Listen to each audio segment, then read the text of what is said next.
जय हिंद।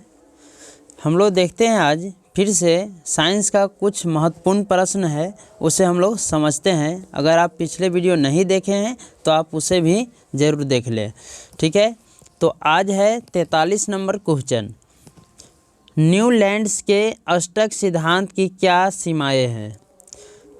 ये है न्यूलैंड्स, कोई साइंटिस्ट है जो उसका अष्टक जो नियम दिए थे तो उसके क्या सीमा है। तो न्यूलैंड के अष्टक सिद्धांत की निम्नलिखित सीमाएं हैं। पहला सीमा है कि यह सिद्धांत केवल हल्के तत्व कैल्शियम तक ही लागू होता है। यह जो नियम दिए थे वह हल्के तत्व तक ही लागू हो रहा था, भारी तत्व के साथ वह जो है गुण लागू नहीं हो रहा था। दूसरा है अक्रिय गैस के निर्माण के बाद आठवें तत्व का गुणधर्म पहले तत्व के समान न होकर नौवें तत्व का गुणधर्म पहले तत्व के समान होने लगा। ठीक है, ये कह रहे हैं कि अक्रिय गैस के निर्माण के बाद आठवें तत्व का गुणधर्म जो है ना वह पहले तत्व के समान न होकर, वह तो बताए थे कि हर एक आठवां तत्व के जो है उसका गुणधर्म क्या होगा, समान होगा। जब इसका जो होगा अक्रिय गैस के जब निर्माण हो गया तो ऐसा नहीं होने लगा। ठीक है, ये डायरेक्टली बदल गया। नौवें तब आठवां के बाद क्या हो गया कि नौवें तत्व का गुणधर्म पहले तत्व के समान होने लगा। ठीक है, समझ में आ गया। अगले पॉइंट देखते हैं। अगला पॉइंट है तीसरा, इनमें दो दो तत्वों को एक साथ रखा गया है। इनमें दो दो तत्वों को क्या किया गया है कि एक साथ रखा गया है। जैसे में देखिए नीचे दिया गया है CONiCeLa। ठीक है, इस प्रकार के दो दो तत्व को एक साथ मिलाकर रखा गया है। अगले है पॉइंट, यह केवल हल्के तत्व के लिए ही ठीक से लागू हो पाया। यह इसका जो नियम जो है यह हल्के तत्व के लिए ही ठीक से लागू हुआ। ठीक है, यह अक्रिय परमाणु द्रव्यमान वाले तत्वों पर लागू नहीं हो सका। ये जो है अक्रिय जो गैस जो बना था उस परमाणु पर इसका नियम लागू नहीं हो पाया। ठीक है, तो ये आप क्वेश्चन समझ में आ गया होगा आपको। ठीक है, तो बढ़ते हैं अगले प्रश्न की ओर। देखिए 44 नंबर प्रश्न क्या है, समझिए। कार्बन एवं उसके यौगिक का उपयोग अधिकतर कार्यों में ईंधन के रूप में क्यों किया जाता है। यानी कि कार्बन एवं उसके यौगिक का उपयोग अधिकतर कार्यों में, ठीक है, ईंधन के रूप में ही क्यों किया जाता है। तो देखिए कार्बन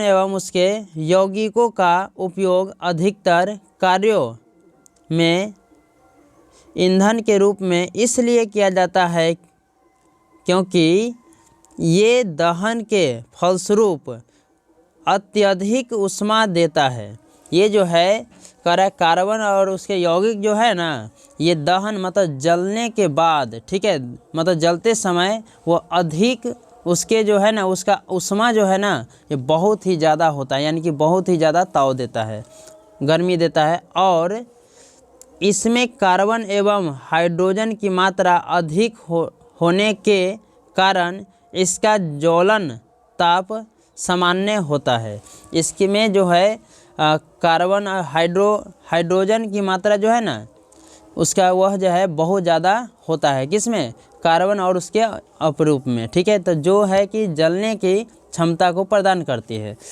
ठीक है, तो अगले प्रश्न देख लेते हैं। 45 नंबर प्रश्न कह रहा है कि जल की अनुपस्थिति में अम्ल का व्यवहार अम्लीय क्यों नहीं होता है। जल की उपस्थिति में अम्ल का व्यवहार अम्लीय क्यों नहीं होता है। ठीक है, समझते हैं इस क्वेश्चन को आंसर। अम्ल केवल जल में घुलकर हाइड्रोजन आयन उत्पन्न करते हैं। अम्ल जो है ना वो जल में घुलकर क्या करते हैं, हाइड्रोजन आयन उत्पन्न करता है। ठीक है, हाइड्रोजन यानी कि H+। ठीक है, हाइड्रोजन आयन की उपस्थिति के कारण अम्लों का व्यवहार अम्लीय होता है।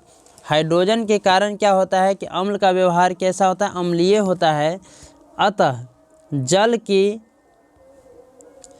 जल की अनुपस्थिति में हाइड्रोजन आयन नहीं बनाते हैं। ये जो जल है ना वो अगर नहीं रहेगा तो उसमें से हाइड्रोजन आयन नहीं निकल पाएगा, ठीक है। उसी के उपस्थिति में क्या होता है कि हाइड्रोजन आयन बना पाता है, ठीक है। इस कारण अम्ल अपना अम्लीय व्यवहार नहीं करता है। इसके कारण से क्या है कि अम्लीय व्यवहार नहीं करता है, ठीक है। तो अब समझ में आ गया आपको कुछ। चलिए अगले प्रश्न देखते हैं कि लास्ट प्रश्न है 46। फिर अगले प्रश्न सब जो आने वाला है 100 प्रश्न मैं जो कराऊंगा उससे बाहर आपको पढ़ने की ज़रूरत साइंस में नहीं है। सब्जेक्टिव का पूर्ण गारंटी है, ऑब्जेक्टिव भी आपको सोच रहे हैं कि आपको अभी दिया जाए, फिर से वह भी क्लास ले लेंगे। चलिए तो 46 नंबर देखिए। ताज़े दूध के पीएच मान 6 होता है।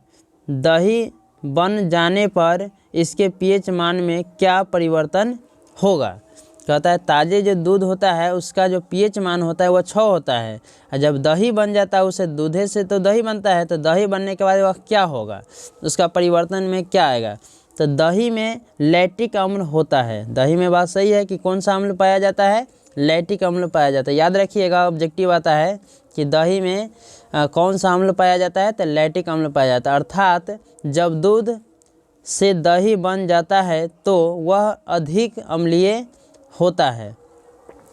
वह जब दूध से दही हो जाता है तो क्या हो जाता है कि बहुत ही अम्लीय यानी कि खटापन हो जाता है, इसलिए इसका पीएच मान P से कम हो जाता है। इसलिए इसका पीएच मान क्या होता है, इसका P से कम हो जाता है, ठीक है। तो आज की क्लास में हम लोग देखें इतना ही, ठीक है। और दोस्तों आप नए हैं तो चैनल को सब्सक्राइब कर लीजिए, इस प्रकार के आपको वीडियो मिलता रहेगा, ठीक है। इम्पोर्टेंट है बहुत ही ज़्यादा। आप अगले वीडियो देखने के लिए चैनल को सब्सक्राइब कर लीजिए, ठीक है। साथ में बेल आइकन को प्रेस कर लीजिए, ठीक है। तो मिलते हैं नेक्स्ट वीडियो में। जब तक के लिए जय हिंद, जय भारत।